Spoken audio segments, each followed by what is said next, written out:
Durante años, millones de personas creyeron que los cárteles mexicanos eran simples bandas de narcotraficantes escondidas en pueblos olvidados de América Latina. Pero la realidad es mucho más oscura. Lo que existe detrás de esas siglas es un sistema de guerra perfectamente organizado, una maquinaria criminal capaz de controlar ciudades enteras, infiltrar gobiernos, desafiar al ejército y sembrar terror a ambos lados de la frontera. En algunas regiones de México, los hombres armados de estos grupos poseen más poder que la propia policía. Portan fusiles de guerra, vehículos blindados, drones explosivos y ejércitos privados capaces de desaparecer comunidades completas en cuestión de horas. Lo más aterrador es que no se esconden. Desfilan por las calles, publican videos en redes sociales y ejecutan enemigos frente a las cámaras para enviar un mensaje claro. Ellos mandan.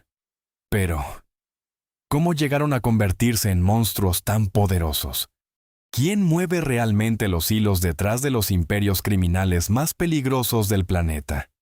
Y lo más importante, ¿qué ocurre dentro de estas organizaciones que parecen verdaderos ejércitos clandestinos? En esta entrega conocerás cómo funcionan los cárteles más importantes de México, cómo reclutan soldados, cómo controlan territorios y por qué su guerra parece no tener final. Para entender el nacimiento de estos grupos, primero debemos viajar varias décadas atrás, cuando el narcotráfico todavía era un negocio mucho más rudimentario. En aquellos años los criminales operaban mediante pequeñas redes dedicadas al contrabando y al tráfico de marihuana hacia los Estados Unidos. Sin embargo, el negocio cambió radicalmente cuando los carteles colombianos comenzaron a utilizar territorio mexicano como puente para introducir cocaína al mercado norteamericano. Lo que empezó como simples acuerdos de transporte terminó convirtiéndose en una industria multimillonaria. Los traficantes mexicanos entendieron rápidamente que mover droga para otros no era suficiente. Querían el control absoluto del negocio.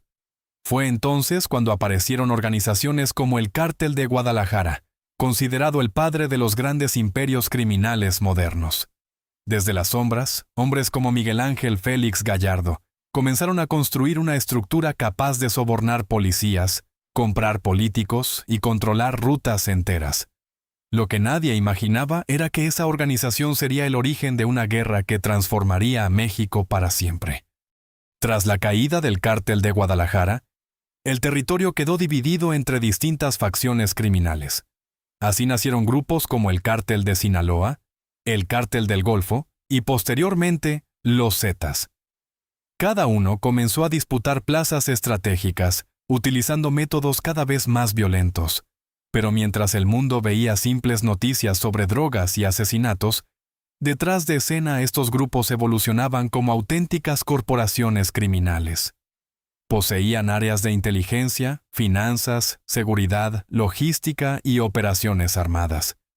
Algunos incluso desarrollaron sistemas de comunicación cifrada y redes de vigilancia con halcones infiltrados en ciudades completas. El nivel de organización alcanzó un punto tan extremo que muchos especialistas comenzaron a compararlos con guerrillas militares o grupos paramilitares. Y en medio de esa expansión apareció una nueva organización destinada a cambiar las reglas del juego con una brutalidad nunca antes vista: el Cártel Jalisco Nueva Generación. El CJNG surgió oficialmente alrededor del año 2010, pero sus raíces se remontan a antiguos operadores del Cártel de Sinaloa y del Cártel del Milenio. Su líder, Nemesio Oseguera Cervantes, alias El Mencho, comprendió algo fundamental. Para conquistar México debía construir un ejército. No bastaba con vender droga, era necesario sembrar miedo. Bajo esa lógica comenzaron a reclutar exmilitares, sicarios entrenados y jóvenes dispuestos a matar por dinero. Sus videos propagandísticos mostraban columnas interminables de hombres armados con fusiles Barrett, ametralladoras y camionetas blindadas conocidas como monstruos. El mensaje era claro. El CJNG no era una pandilla, era una fuerza de guerra.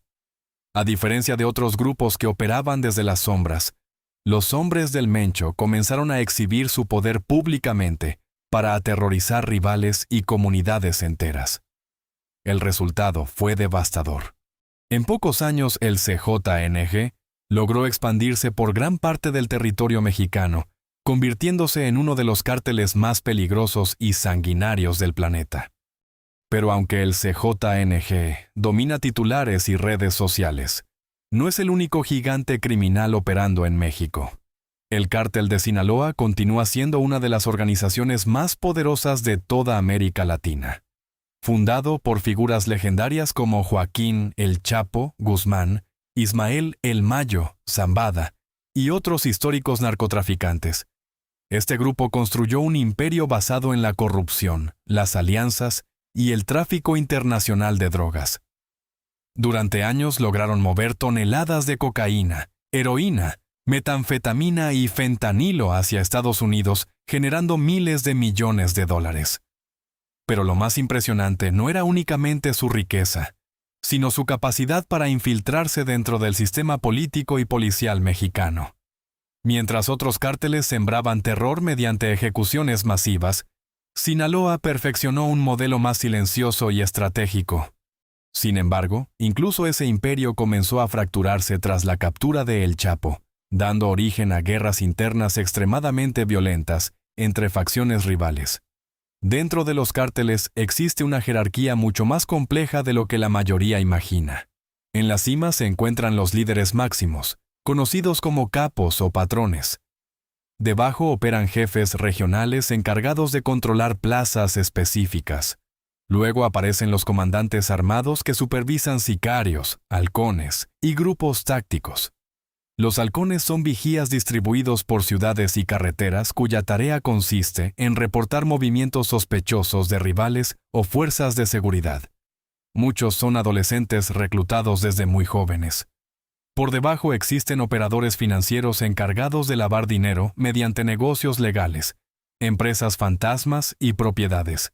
También están los encargados de tráfico, secuestros, extorsiones y producción de drogas sintéticas. Cada pieza cumple una función específica dentro de una maquinaria criminal gigantesca. Lo aterrador es que algunos cárteles poseen tanta organización que pueden movilizar cientos de hombres armados en cuestión de minutos, como si se tratara de una operación militar perfectamente coordinada. Uno de los aspectos más oscuros de estas organizaciones es la forma en que reclutan nuevos integrantes.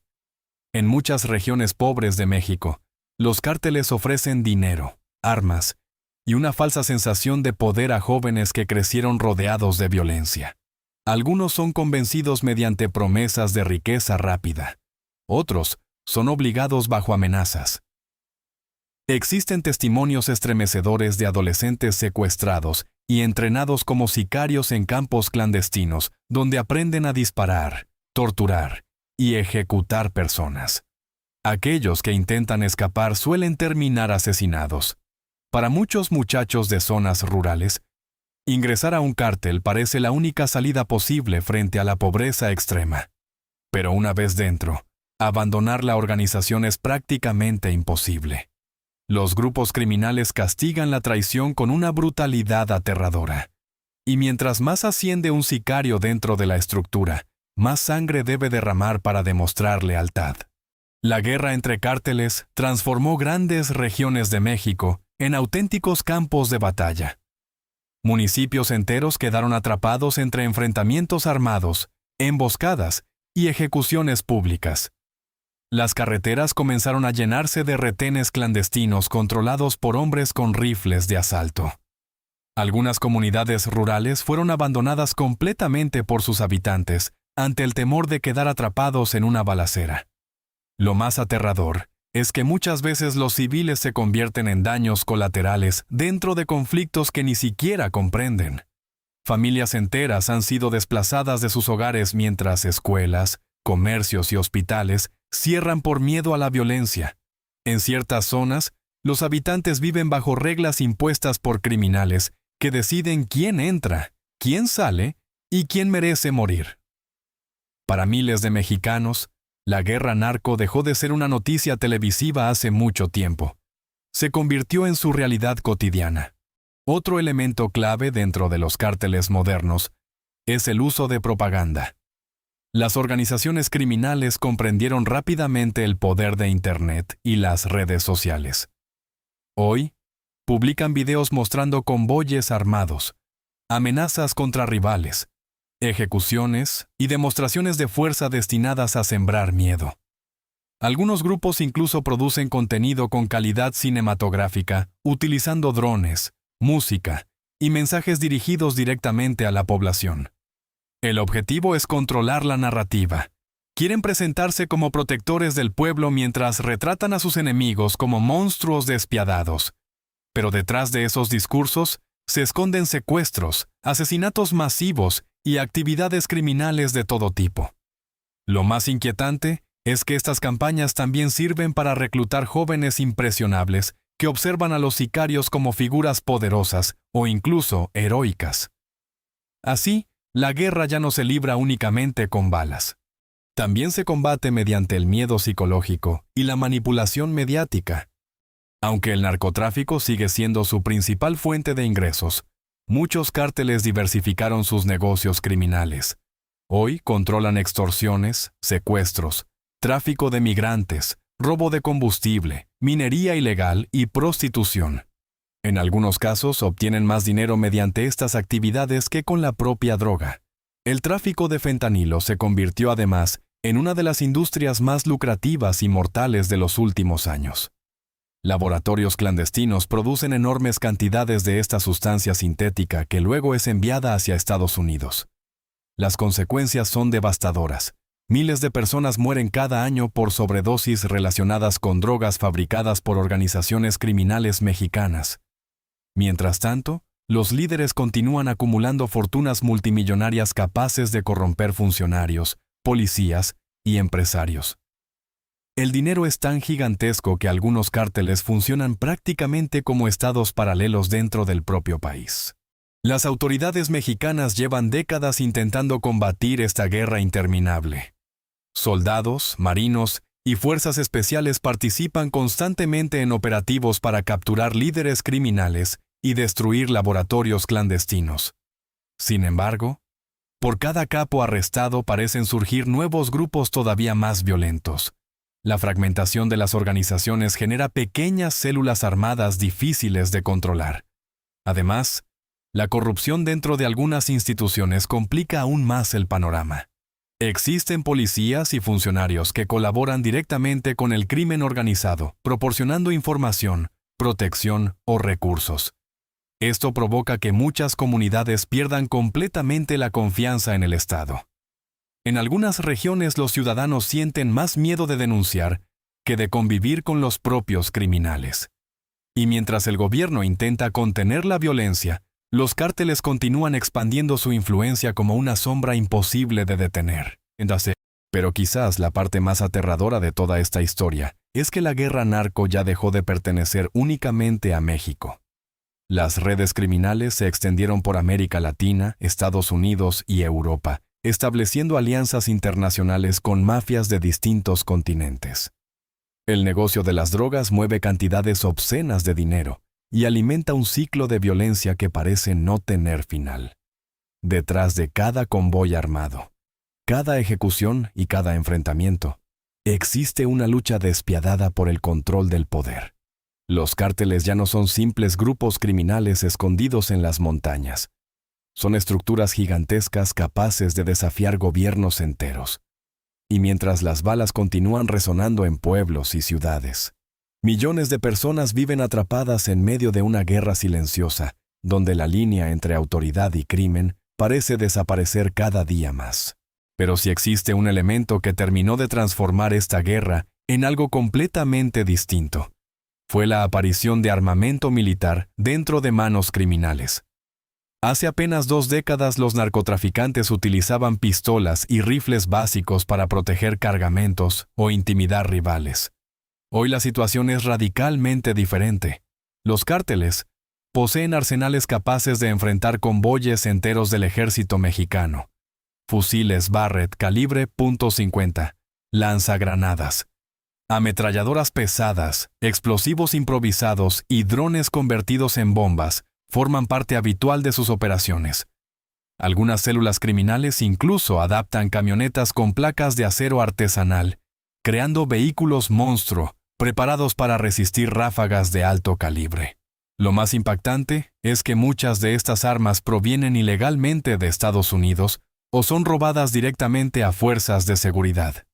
En ciertos enfrentamientos, las imágenes parecen sacadas de una zona de guerra en Medio Oriente, y no de pueblos rurales mexicanos. El mensaje que intentan enviar es aterrador. Ningún rival ni autoridad está realmente a salvo. Uno de los momentos que mejor refleja el nivel de poder alcanzado por estas organizaciones ocurrió durante el llamado Culiacanazo. El 17 de octubre de 2019, Fuerzas Especiales Mexicanas lograron capturar a Ovidio Guzmán, hijo de Joaquín El Chapo Guzmán, dentro de la ciudad de Culiacán. Lo que parecía un golpe histórico contra el narcotráfico, terminó convirtiéndose en una pesadilla. En cuestión de minutos, cientos de sicarios del cártel de Sinaloa salieron a las calles armados con rifles de guerra y camionetas blindadas. Bloquearon avenidas, incendiaron vehículos, atacaron cuarteles militares y sembraron el caos absoluto. La ciudad quedó paralizada. Familias enteras se escondieron dentro de sus hogares mientras las ráfagas de fusiles retumbaban por toda la región. La presión fue tan extrema que el gobierno mexicano tomó una decisión impensada: liberar a Ovidio para evitar una masacre mayor. Aquella jornada dejó una conclusión brutal para millones de personas. Los cárteles no solo desafiaban al Estado, en ciertos territorios podían obligarlo a retroceder. Pero la violencia no es el único mecanismo que utilizan estas organizaciones para dominar regiones completas. El miedo psicológico juega un papel igual de importante. Muchas veces los cárteles dejan cuerpos mutilados, mensajes amenazantes o videos extremadamente violentos para sembrar terror entre rivales y comunidades enteras. Estas demostraciones buscan quebrar la voluntad de cualquiera que piense desafiar su autoridad. En algunos municipios, los habitantes saben perfectamente qué grupo criminal controla la zona y cuáles son las consecuencias de desobedecer sus reglas. Comerciantes pagan cuotas de extorsión para poder seguir trabajando. Transportistas deben pedir permiso para circular. Incluso algunos eventos sociales requieren autorización indirecta de los líderes criminales. Lo más perturbador es que muchas personas terminan acostumbrándose a convivir con esta realidad. El miedo se vuelve parte cotidiana de la vida. Y mientras el terror domina las calles, los cárteles consolidan su control silenciosamente. Dentro de esta maquinaria criminal existen figuras todavía más temidas que los propios capos. Son los sicarios encargados de ejecutar órdenes sin cuestionarlas. Muchos de ellos comenzaron siendo adolescentes reclutados en barrios pobres o comunidades rurales. Al ingresar reciben entrenamiento táctico, manejo de armas y adoctrinamiento psicológico. Algunos son obligados a cometer asesinatos como prueba de lealtad. Otros participan en secuestros, torturas y ejecuciones públicas para demostrar que están dispuestos a todo. Con el paso del tiempo pierden completamente la sensibilidad frente a la violencia.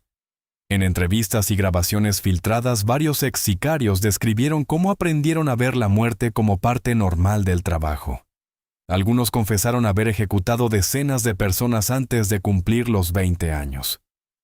Lo más inquietante es que detrás de muchos de esos rostros armados existen historias de pobreza extrema, abandono y violencia desde la infancia. El crimen organizado no solo fabrica asesinos, también destruye generaciones enteras. Otro aspecto extremadamente importante es la relación entre los cárteles y ciertas comunidades.